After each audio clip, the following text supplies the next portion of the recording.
Hi, my name is Nancy McArdle, and I've been coming to NSI for stem cell treatment for a year and a half, almost 2 years now.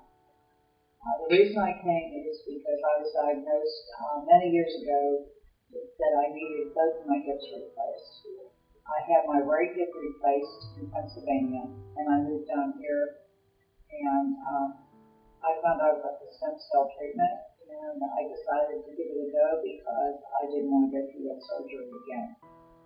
The surgery is off the charts as far as pain. So I've been coming here now, and Jess and Brent have been giving me stem cell treatment. I've had it done twice, and I've also had the PRP injections.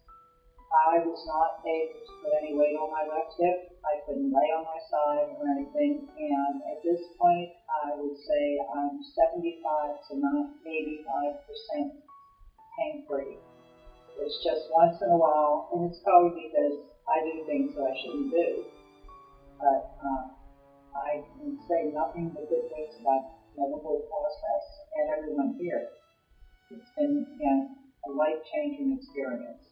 Sometimes people say some things out of jealousy. I'm gonna keep